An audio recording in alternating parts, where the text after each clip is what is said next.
Hello, welcome everyone. I can see the numbers coming up nicely in the participants on social media and especially here on the Zoom.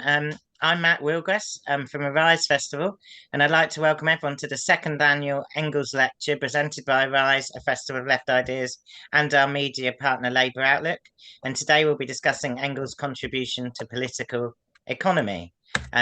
As we say many times, those who do not learn from history are doomed to repeat it. And today we can't hope to transform the world we live in without understanding history.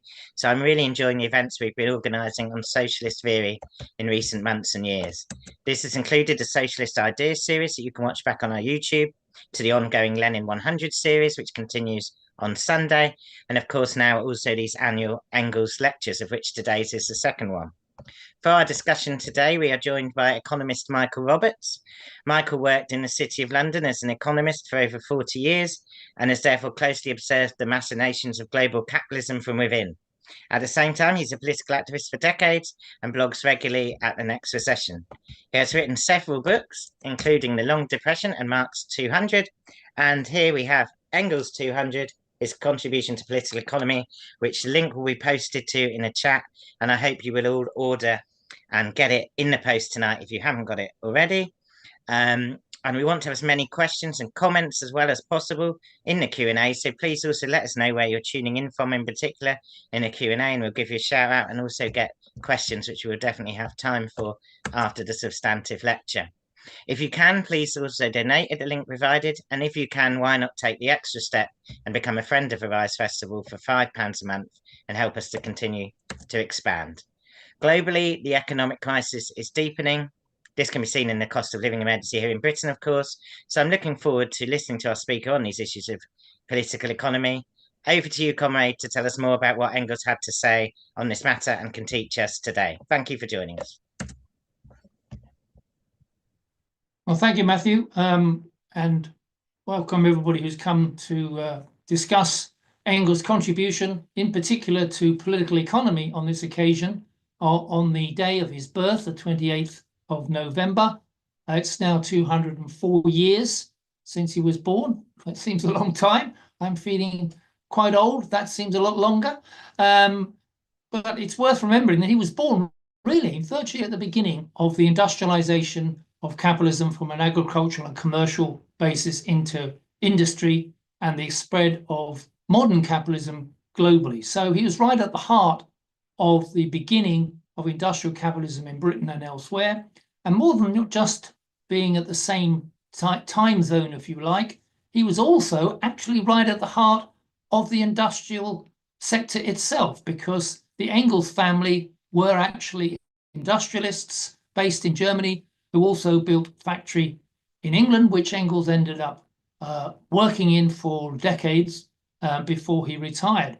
So he has, as it were, the biggest amount of understanding, I think, about the development of capitalism in its early stages and beyond throughout the 19th century. So his contribution is based not just on theoretical understanding, but also on the direct experience of the process of the development of industrial capitalism. And that's why I think he has a really profound contribution to make to us to understand that process and the things that come out of it. To help us go through that, I'm going to present a few slides so that we can discuss this a bit more carefully. So this comes from primarily the things I'm going to mention come from my short book that I wrote on the 200th anniversary called Engels 200, his contribution to political economy. So it allows you to consider all the things that Engels, in my view, can make a contribution to our understanding, not just of what happened back in the 19th century, but also, most importantly, there are lessons to be learned from Engels' contribution to the situation now. So as I said, Engels comes from, was born into a bourgeois family. There's his house in Barmen in Wuppertal, Germany. Engels' family owned large Cockton's textile mills in Barmen and in Salford, Manchester. They were devout Protestants and raised their children accordingly. When Engels was 18 years old, he was sent by his father to take an apprenticeship in a commercial house in Bremen. So he was being groomed to become a good bourgeois capitalist, and they hoped that he would follow his father into the family business. When he was 21, he performed his military service in the Prussian army and was assigned then to Berlin to attend university lectures. And it was during this period he began to become completely radicalized and moving away from the ambitions of his family. He started publishing articles in the Rheinische Zeitung, exposing the poor employment living conditions endured by factory workers. And he, as I say, he would know very well because that's what his family's business was. And the editor of that journal was Karl Marx, where they first came into contact. And then in 1842, Engels becoming more and more radicalized.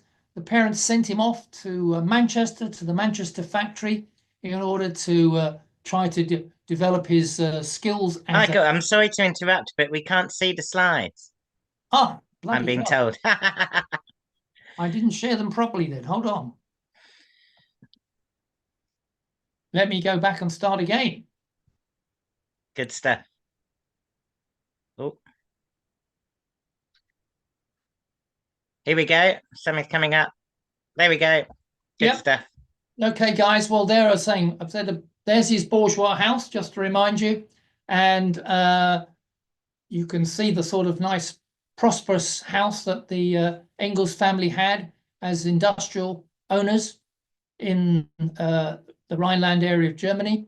And then, as I say, he went on to become a student at the University of Berlin, where he became increasingly radicalized and started writing articles anonymously for the Rheinische Zeitung, of which Karl Marx was the editor. That's how they came into contact, as the two of them joined together. But then his parents decided to move him sharply to Manchester to see if they could develop him as a proper boss rather than having all these wild radical ideas that he was beginning to develop. And so from 1842 onwards, really, on and off, he was in Manchester for the next something like 35, 40 years. And very quickly, in October 1843, Engels wrote his first economic work, which was called The Outline of a Critic of Political Economy, or Umrisse, as the title was then, which Marx published in the journal in 1844.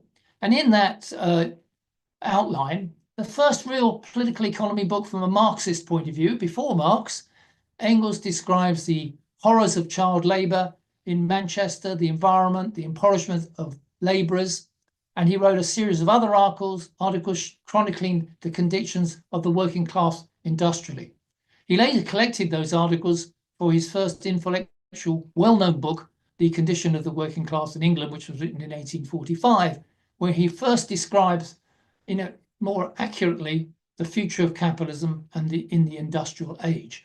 That book was not actually published for us to read until 1887. So just at the age of 22, Engels composed his Outlines of a Critique of Political Economy, the first work which you could call Marxian economics. And what does he say in that book? He says, first of all, he emphasizes the private property is the foundation of modern capitalist production. So if we want a definition of capitalism, it is the private ownership of production and all the resources and assets involved in the production of goods and services. He develops a theory on the nature of value under capitalism. How do we measure the value of capitalist production in prices and so on? And that was, he started to begin that view on the basis of the ideas of hours of labor going into the production of commodities, as have been advocated earlier by classical political economists like Smith and Ricardo. And he outlines the continuing tension between competition and monopoly, free trade and protection. And also he observes that capitalism doesn't move forward in a straight line, industrial capitalism. It doesn't grow harmoniously, gradually increasing the prosperity not only of the capitalists but the workers, but moves in fits and starts, in recurring cycles of boom and slump. Crises appear, they recover from the crises, and then we get another boom and then another crisis. Even as early as this period in the 1840s, Engels had observed this process had begun in the nature of modern capitalism. So all these theories and ideas or germs, or perhaps more than germs, of Marxist critique in Capital as they become later. And they were developed by Engels himself in these early works. As Marx said to Engels afterwards, as you know, I'm always late off the mark with everything I do, so I invariably follow in your footsteps. So we try to think of Engels as being a sort of a junior partner of Marx, but in many ways he was in advance of Marx. He took Marx forward to the much wider and more deeper critique of political economy and capitalism that came later with Marx's own works.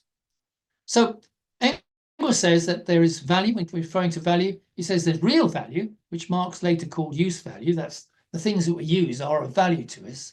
But there is also exchange value, the cost, the price, which capitalists will sell those things that we use on the market. So commodities have a dual value. That's Engels raises that as early in his Umrisse, well before Marx raises it later on in Capital. He also points out that it's not the monopoly and the private ownership. It requires the monopoly and private ownership of land that enables rent to be collected.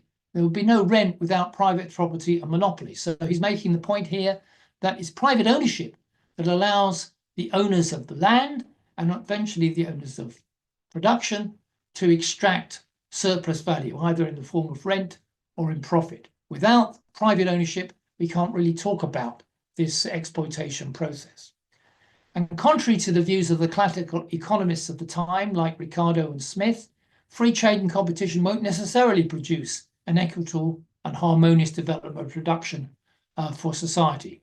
It will lead to inequalities developing, and in developing even more through free trade and competition, because the strong will defeat the weaker.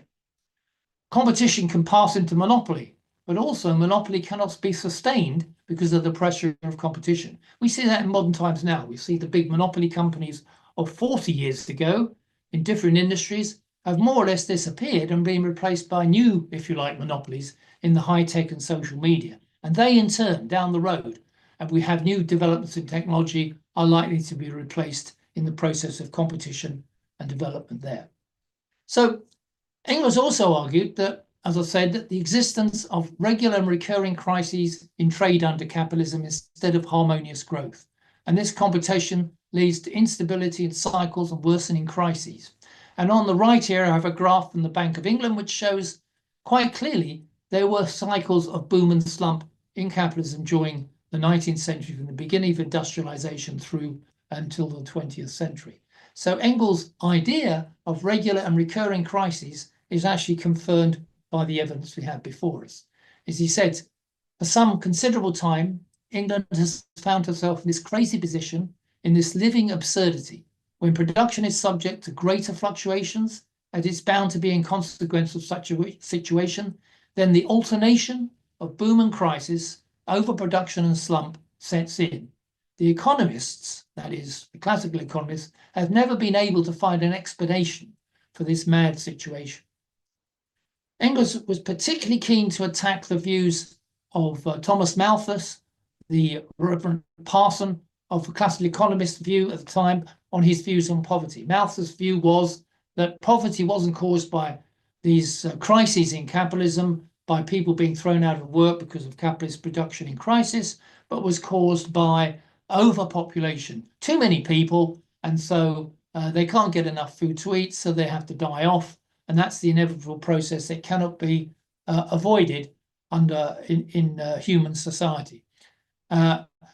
Engels said, am I to go on any longer elaborating this vile and infamous theory, this hideous blasphemy against nature and mankind? Am I to pursue this any further? Here at last we have the immorality of an economist brought to its highest pitch. What are all the wars and horrors of the monopoly system compared to this theory? The theory that everybody dies because there's overpopulation, and that's the way it is and will never change. As he said, if it was overpopulation that caused poverty, then when we were back in the very primitive times, there was only a few people of 1 per square mile, yet people were in dire poverty then. Now we have a much higher level of intensity of population, and we have poverty. But it's not due to the number of people in 1 per square mile, because we had poverty in primitive times. In short, if you want to be consistent, we must admit that the Earth was already overpopulated when only one man existed. For us, it's easy to explain. This is the important point that Engels makes. The productive power at mankind's disposal is immeasurable. We can increase the technology and meet the needs of the world. The productivity of soil can be increased ad infinitum with the application of capital, labour and science in a harmonious way. That is the way in which we can achieve a prosperity for all, if it's planned, of course, as we'll deal with it later. But the expansion of technology does allow this Malthusian theory to fall apart. Coming back quickly then to the question of the nature of labour, I pointed out that Engels raised the idea that the commodity had two values. Commodity in his pamphlet, The Principles of Communism, written in 1847, which is the basis, by the way, of the Communist Manifesto. Engels argued that because labour is a commodity, we sell our labour power on the market, so we're a commodity just like any other commodity sold on the market. It's subject to all the fluctuations of the market. So our wages are subject to the fluctuations of the market under capitalism. But there's a certain level which they can't drop below, and that's the subsistence level to survive and reproduce. So wages will tend to equal the value of subsistence. Now, subsistence varies, of course, in countries and in times, and so it's appropriate to what we can manage to survive on in modern society in 2024 compared to 1824.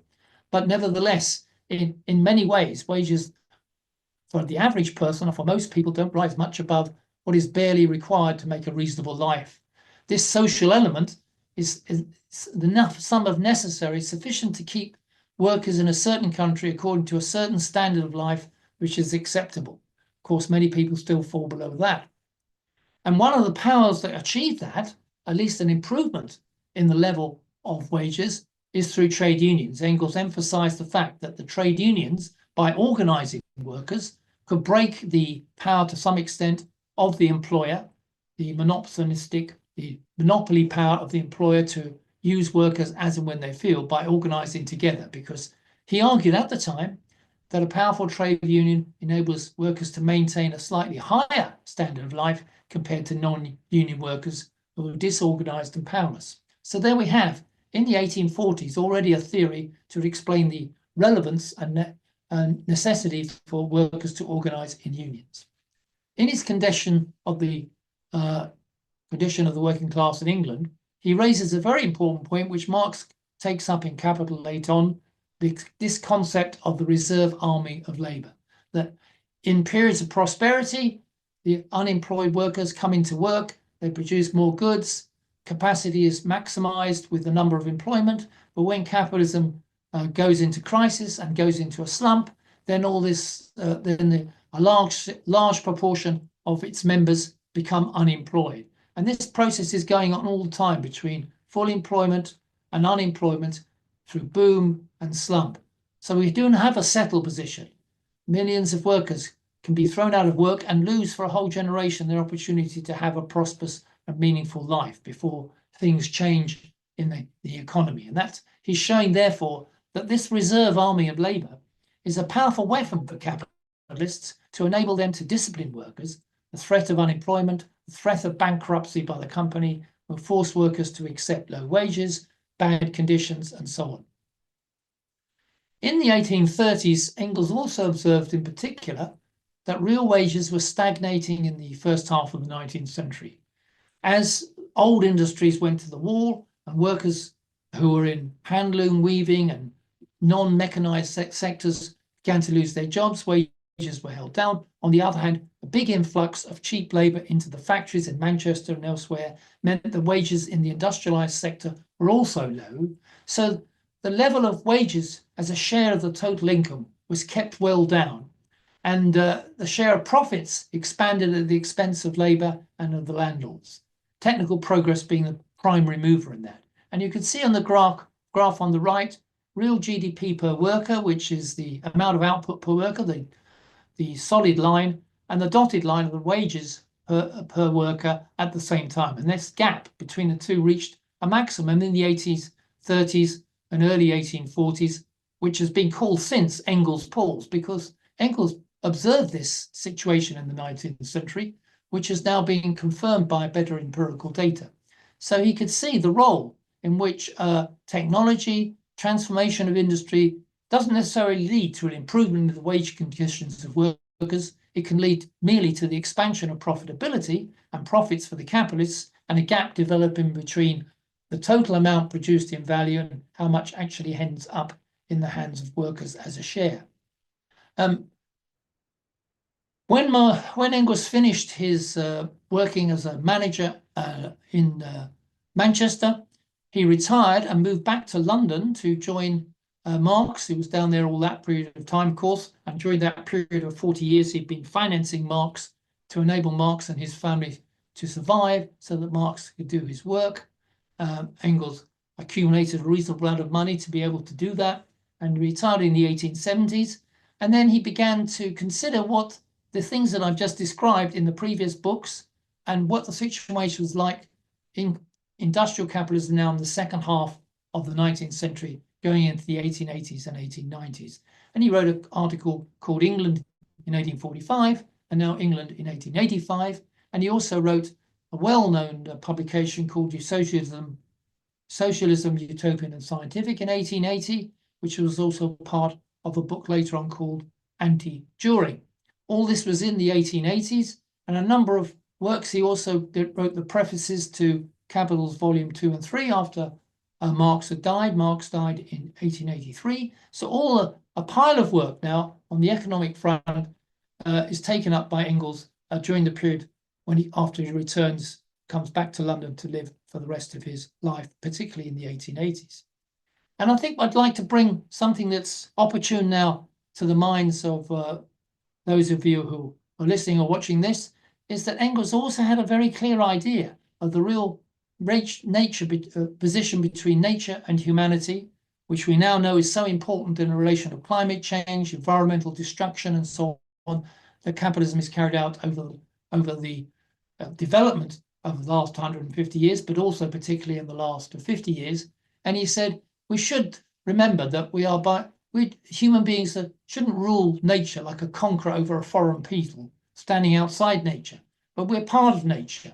And it's our job really as human beings to become harmonized within nature so that we cooperate and play a role in maintaining species, both flora and fauna, and correctly apply the laws of nature to benefit not only humanity, but the rest of the planet. So every day passes, we learn to understand these laws more correctly, the more immediate and remote consequences of our interference in the course of nature. But men will only feel perhaps with nature, and thus the more possible it becomes a senseless and anti-natural idea of a contradiction between mind and matter, man and nature, and soul and body. There should be no contradiction. That contradiction has been created by an exploitive system like capitalism, and it could be replaced by a cooperative one, not only between human beings, but also between human beings and humanity. Humans can work in harmony as part of nature, and it requires a greater knowledge of the consequences of human action. And in his book, The Dialectics of Nature, often not read these days, but I do recommend it, he says, even in this sphere, by long and often cruel experience, and by collecting and analysing the historical material, we are gradually learning to get a clear view of our productive activity. And so the possibility is now afforded us of mastering and controlling these effects well. But it will require more than knowledge. Science is not enough. It will require a complete revolution in the existing mode of production. So there he is saying, look, we do understand the processes of nature. Climate scientists are telling us what's going on.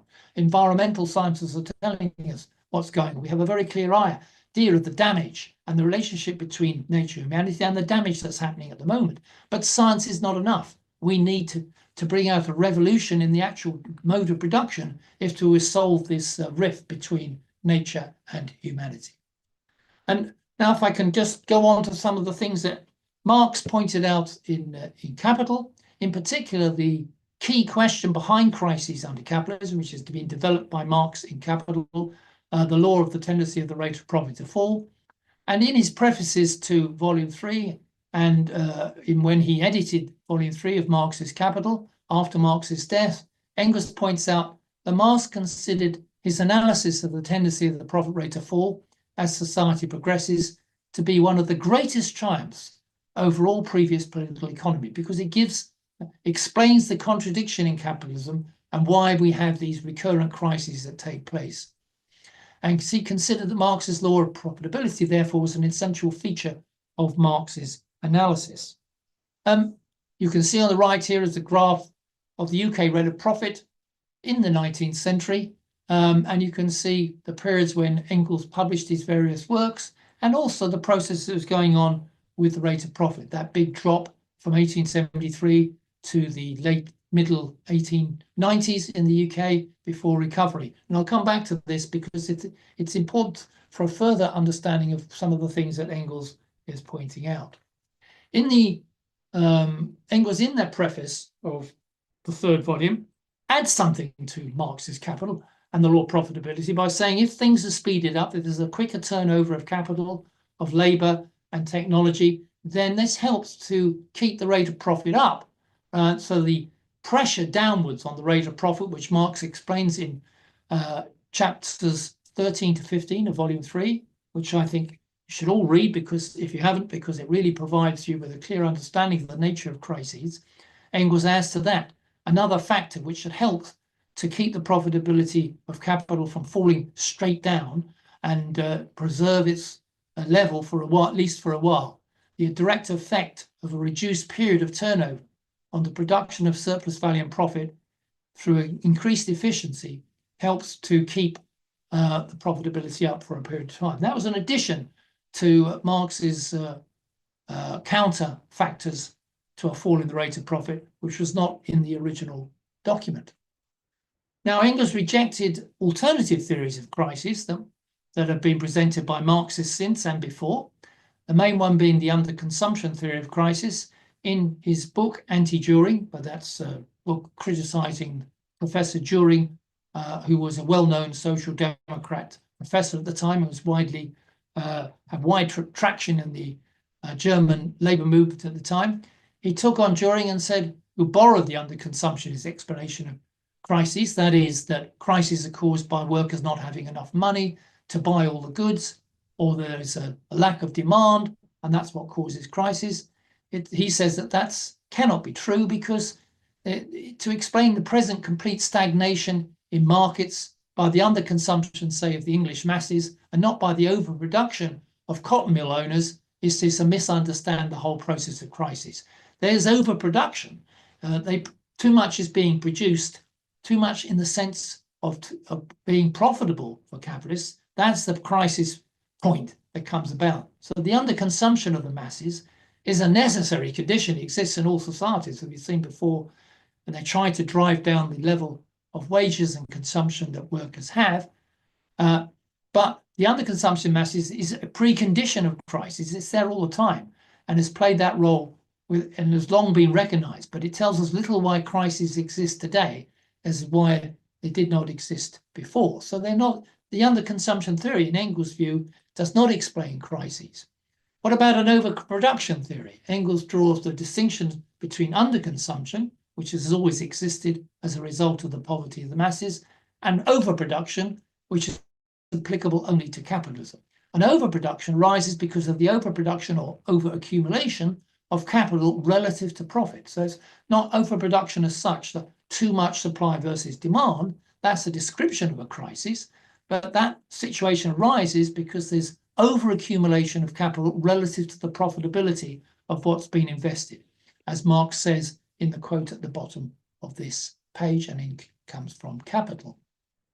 And one of the other things that we've heard before, if you've listened to theoretical discussions on modern capitalism, is the idea of fictitious capital. This is the idea that Marx presents, but in Capital and elsewhere, that there's an expansion into investment in stock markets, in bonds, and into financial assets, which don't have any relation to real assets, productive assets, in terms of things that are produced, things that are tangible or services and so on. They are titles to the ownership of various things.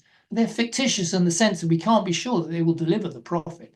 It merely becomes a process by which people speculate in stocks and bonds. This is a fictitious form of capital, which has dramatically increased in the latter part of the 20th century and into the 21st century.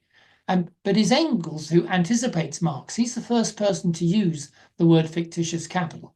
Daring speculators working with fictitious capital, living on credit, ruined if they cannot speedily sell. They hurl themselves into this universal and disorderly race for profits, multiply the disorder, and hasten their unbridled passion, which drives prices and production to madness.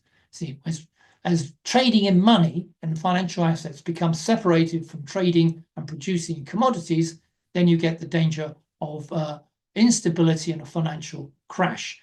That's an important insight on the part of Engels, but even before Marx had considered that in Capital. So a modern thing, financial fictitious capital, the mainstream term is financialization, that world's become financialized, but you could much better describe it, I think, in Marxist terms, in terms of fictitious capital that's not real capital, but capital that's just buying and selling of titles of ownership like stocks, bonds, and so on.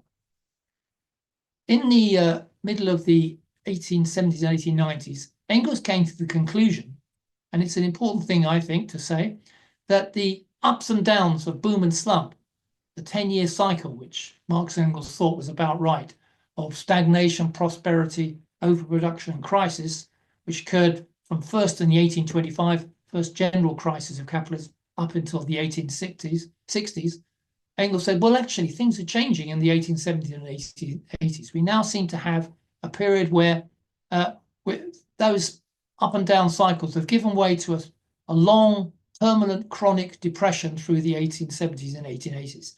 This is something I've picked up in my book called The Long Depression for the current period that we're in. And on the right-hand side, you can see these are the downturns in industrial production growth, some of the key countries during that period compared to the 1850s. You can see that very sharp drop, and it lasts for 20 years. So Engels is raising a different view about how the process of capitalist recession and depression can take place in the period of the 1880s. And in particular, he mentions that this is the beginning of the end of British hegemony. And I raise this because here we are in the 21st century, into the third decade. We're discussing the question of whether the US is losing its hegemonic position in the world economically. Certainly towards the end of the 19th century, it becomes clear, as Engels says, that England's monopoly of the world market is being increasingly shattered by the participation of France, Germany, and above all of America in world trade. In a new form of evening out appears to be coming into operation. So we'll be talking in the 21st century about multipolar blocks, or the block of BRICS against the block of the US alliance. Engels is talking about how that process began in the late 19th century in the case of the UK and Britain and by the time you see on the graph on the left-hand side that whereas back in 1880 the UK had the biggest share of world manufacturing output, that's the dark line, by now it's fallen behind both Germany and of course the United States by the time we get to the First World War. So that's a lesson for the 21st century, where we have this battle between the US and China building up now. And this is something which is really staggering to know. And it's something almost to the end of this discussion. You ought to note some things that Engels said about the worldwide conflagration that could take place at the end of the 1880s and going into the 20th century. In 1887, he said that the increased competition between these capitalist powers, no longer one hegemonic power, but now competing in rivalry, trying to drive up the rate of profit, as you can see, had fallen to very low levels by then.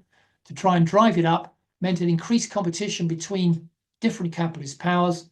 An imperialist battle began to appear. For these countries trying to gain their control of the colonies and, if necessary, go to war against each other. And Engels predicted in 1887 that a world war moreover to an extent and violence hitherto unimagined, 8 to 10 million soldiers will be at each other's throats, and in the process they will strip Europe barer than a swarm of locusts. The collapse of old states and their conventional political wisdom to the point where crowns will roll into the gutters by the dozen, and nobody will be around to pick them up. And a prophetic thought in 1887 for what happened in the 1914-18 war and the subsequent collapse of many monarchies and revolution. And in fact, Engels predicted that process. He looked for revolutions in France and Germany as a consequence of this war. And the only hope of stopping such a long destructive war, he said, was if the Russians were defeated in this war and the people overthrew the Tsar and made a revolutionary peace. How prophetic is that of what happened in 1917 and onwards? And he would see the possibility of a successful transition to communism in Russia based on the basis of a commune if there was also a change of direction in Western Europe. It would require a proletarian revolution in the West to turn the necessary conditions for a socialist transformation in Russia. Engels said that in the 80s. Of course, that did not happen because the revolution did not take place in the West. So this is it, viewers. I just want to summarize some of the contributions that Engels made. He talked about the reserve army of labor, central to Marx's explanation of wages and accumulation in capitalist booms and slumps. He emphasized the role of trade unions in fighting for better wages and conditions.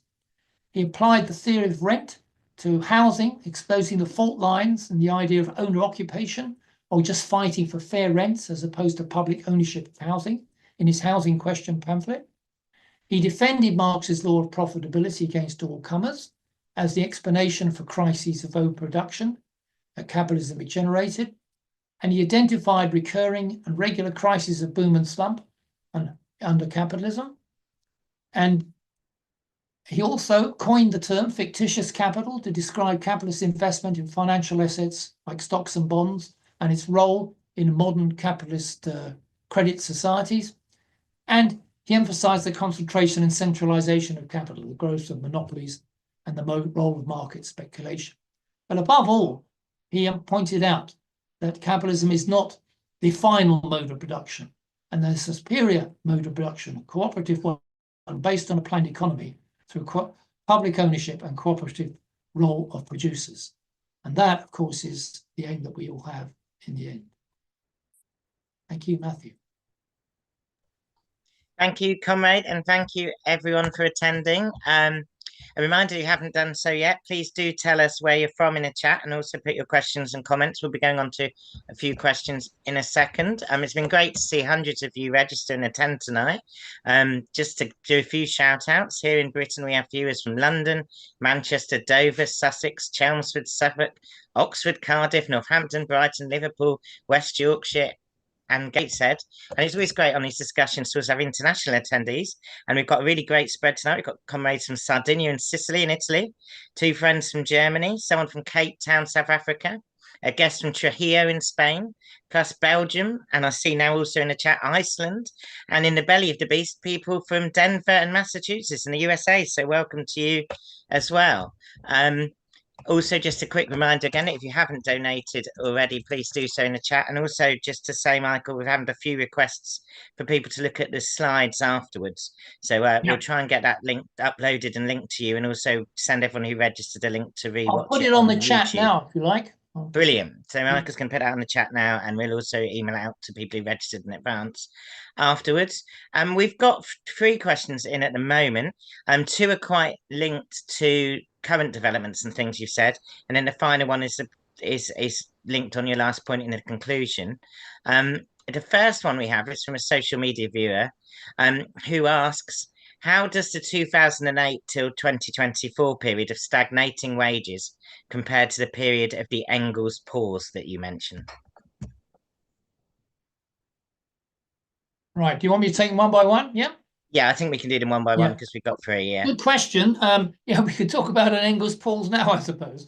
Of course, Engels has mentioned the rise in productivity of labor, labor in general and national output outstripping the rise in wages, so that the share of wages in GDP or national output starts to fall, and the share of profits rises accordingly. And just today, the International Labour Organization, which is a UN agency, has published a report on how the wage share in all the major economies has fallen back quite sharply over the recent period, and that wages in most countries, most leading countries, in real terms, after inflation, have been either stagnating or falling, and certainly not returned to where they were before the beginning of the long depression of 2008. So uh, it's a good question, because on my Facebook site I've just published the details of this particular report. I urge you to have a look at that and perhaps download the report and read it, because it's really quite staggeringly clear that we have another pause, if you like, just as we had in the 1840s. And now we've got something similar in terms of the pause for wages for the majority of working people. And also, as a share of GDP, we've seen this decline take place. And that creates serious problems for, obviously, workers in general at the moment. Thank you. Our next question is from our good friend Fraser, who's a lot of you will be familiar with on these calls, and is a Unite Young Members activist. Fraser asks, what are the implications of the declining Western share of global economic output today? How does this contribute to the stagnation in living standards that you mentioned? And how does this relate back to how Engels and Marx saw capitalism developing internationally in global markets and so on? Yeah, well, I think if you remember, I said it towards the end there that England, as they used to call it then, or Britain, was losing its hegemonic position, its powerful strength position in the 19th century as industrial capitalism developed. When we got towards the end of the 19th century, particularly after the end of the Civil War in the US in the 1860s, England started to lose its dominance. Its relative position declined, its share of manufacturing production declined, with new rivals, France, Germany, and the United States. Later on, of course, in the early part of the 20th century, you got Japan joining that. So we saw a change in the relative positions of the major powers. And that's a process which is also beginning to happen now. We've seen a relative decline in US manufacturing base way back from the 1970s onwards, when it maximized its position. It's gradually lost ground in manufacturing. It's lost ground in industry in general. Of course, in services, so-called services, that's things which we need, but aren't physical things. All sorts of services, particularly information technology and so on. The United States has still held a powerful position, and of course in finance as well. But all these, the decline is taking place, and we're seeing new rival economic agencies coming into play against the US. And that means, if we look at the data, we can see that. We take the position of the so-called BRICS. That's Brazil, Russia, India, China, and South Africa. This is this formation, which has now been extended to BRICS Plus, with a few more other countries joining it. But if you look at that, you can see, depending on how you measure it, that the total GDP of these countries, these BRICS countries, is now greater than the total GDP of the top 7 capitalist economies, so-called G7, including US, Europe, Canada, and Japan. For the first time, on certain measures, they're now greater in size. Of course, that doesn't really change, that doesn't mean they're in a hegemonic control. Quite the reverse. US is still a powerful economic force, but it's losing that position. That is why we're seeing a desperate development on the part of US political and economic elite to maintain that position, even if it means taking on its rivals militarily, not just economically, not just with sanctions, not just with tariffs, not just with other measures to try and weaken rivals, but also considering war if necessary to do so. This is a dangerous period now in the 21st century. We haven't had that since Engels predicted that similar dangerous period from the 1880s leading up to 1914. In many ways, Engels' prophetic points there now apply to us in 2024.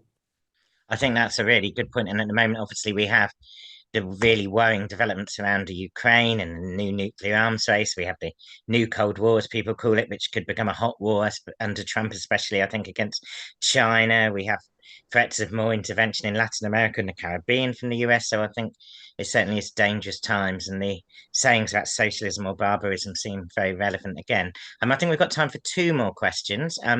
Quite a specific one here from Mike Higgins on Zoom, but one that does relate to a question I get asked a lot, which is Mike says, Michael, thanks for an excellent lecture. Do you have a view about Andrew Glynn's position regarding the inevitable tendency of the rate of profit to fall? In essence, he argued that it wasn't inevitable and that Engels was wrong on that point, and that Engels and Marx's explanation could not explain developments such as the boom into the 60s. But the tendency of the rate of profit to fall is something that comes up a lot, isn't it, when we discuss socialist economics? So I think it would be good to comment back on that one. Yes, but as I said, I think it's a key to understanding the nature of crises under capitalism. This is, viewers, this is a continuing debate amongst Marxist economists. First of all, let me say, mainstream economists don't discuss this matter because they don't think it's relevant. They don't even consider profit very much, except every day we read in the papers that profits are companies. But mainstream economists don't have a theory of profits. It doesn't even appear. There's certain reason for that. But within the Marxist circles, such as it is, there's a big debate about the nature of what causes crises. And Engels raised a few, and I've raised a few this evening. We have the theory of the tendency of the rate of profit to fall, the law, or we have underconsumption, or we have overproduction, or we have financial instability. These are all alternative theories presented for explaining the bumps in the night for capitalism and the slumps that take place.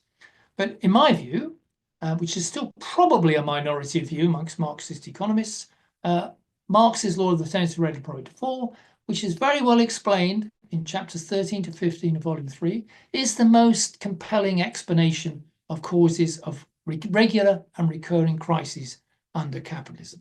And alternative theories do not have any empirical support much, while the law of the tendency of the rate of profit to fall now has a lot of empirical support from lots of different economists, not just me, but loads of others now. If you read my blog, you can find, well, loads of people presenting new papers we just had a meeting in London called Historical Materialism, and loads of people presented yet more evidence in support of that law. So I think it's the most powerful one compared to the alternatives. Andrew Glynn's theory,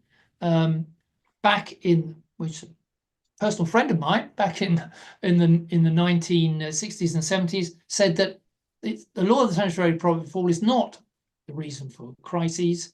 The reason for crises is that profits get squeezed by workers squeezing up their wages and capitalists not being able, because they're competing with each other, to raise prices sufficiently. This profit squeeze theory was presented particularly in the 1960s, and Glynn argued, Andrew argued at the time, that there's no evidence that the rate of profit had been falling, and that the rate of profit had been falling for the reasons that Marx said, which was a driving up of investment in technology as opposed to labour. Well, since then, I have to say the data supports the law of the rate of profit theory, even for the 1960s. It's true that wages squeezed profits in the latter part of the 60s. Actually, Marx mentions that as quite likely to happen towards the end of a boom period where profits start to get squeezed as well.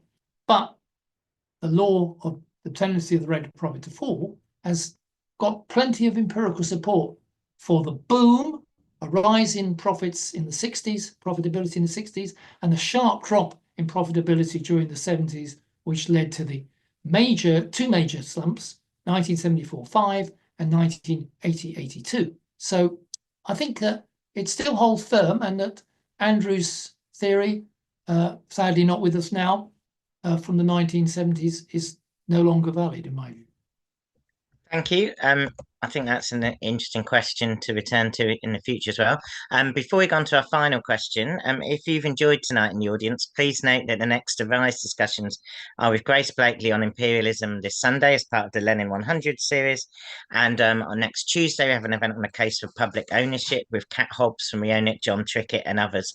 That's in association with the Morning Star, and I hope you can join us on Tuesday. Our final question is me abusing the chair.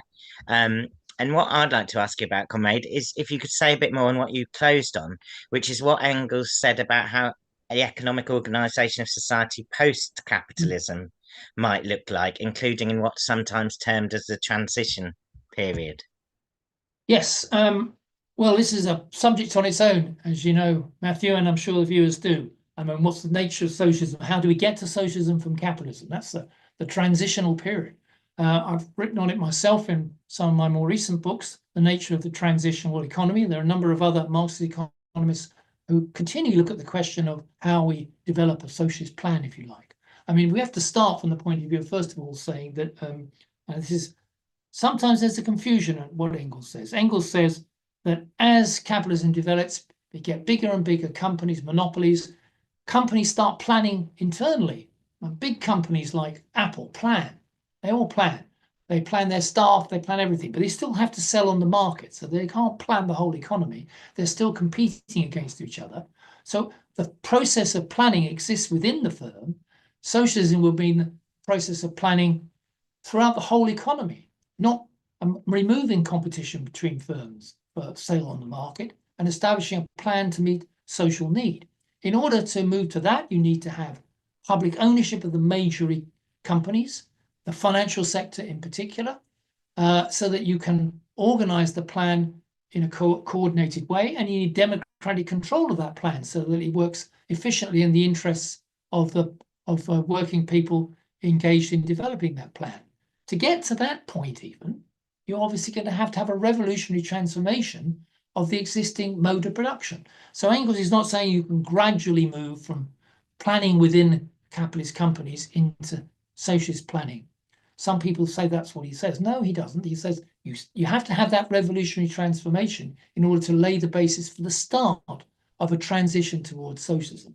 And those of you who have read the critique of the Gotha program, which is Marx and Engels criticizing the Social Democrat of Germany's program, and therefore explaining very clearly that process of transition. We don't move from capitalism from one day into socialism the next day. There's a long process of transition. It's got to be international. How long is that going to take? It's got to move towards controlling the commanding heights of the economy, the big companies and finance industries, before we can begin to develop those plans. It's a long process of transition. How long is a piece of string? I don't know. I'm still here at my old age, and we haven't even got to the stage of transition. Those countries that managed to get to the stage of transition, in the case of the Soviet Union, went backwards, collapsed. In the case of China, in my view, that transition has been going on. It's stuck, in my view, after 70 years. It's not progressing towards socialism. It's not going back to socialism, to capitalism, and it's not going forward to socialism. Now, you might say, well, how's that possible? How can you be stuck? I mean, it's either one or the other, isn't it? Well, that's something we learn in a dialectical process. Things aren't immediate. They're neither black nor white. There's a process that goes on of transition. I don't know which way the China is going to go. But what it tells you is that just having a view that we need planning and we need public ownership is not just enough. We have to look at the whole transition process which takes place towards socialism. It requires international movement, and it requires complete control and democratic ownership of the key sectors of the economy. Forgot to unmute myself there. I think after 4 years of these, I'd be a bit better at that. On that last question, just quickly, I'd recommend to people that if you've got any Arise YouTube channel, we did a session with Michael on Lenin as an economist earlier this year, and we went into that transition issue and some of the issues that people are raising about globalization and imperialism in a chat. So if you look that up on YouTube, it's had, I think, hundreds or maybe thousands of views, and that will give you a clue. I'd like to take, before asking Michael if he's got any final thoughts, I'd just like to thank everyone again for taking part, and to Comrade Roberts, both his contribution and all he does. And I would recommend, as I said, the Engels book, which I have handily here in particular to read. It's not expensive. And please also, if you can, donate, as I've mentioned, to Arise, and in particular, if you can, take that next step and become a friend of Arise for £5 a month, and make sure we can have the Engels lecture again next year. That's all for me. If you've got any final couple of minutes of final remarks you'd like to sum up? On the chat, but I'll send them to you, Matt, and maybe you can circulate them to anybody if they want them. So yeah, I can email everyone that. I'll put them on my Facebook site as well, so you can get them in the next day or so. anybody's interested in looking at the slides. And I haven't really got anything else to add, but just to remind you that, remember, Engels was the first Marxist, and he helped to take Marx further and further in the direction which I think was to explain everything about capitalism that we can now know. And he still has some very prophetic words to say about the 21st century, apart from the 19th. Thank you, Comrade, and thank you to our volunteers, Fraser, Ben, and another Ben, for their help. And thank you to everyone for coming. Goodbye.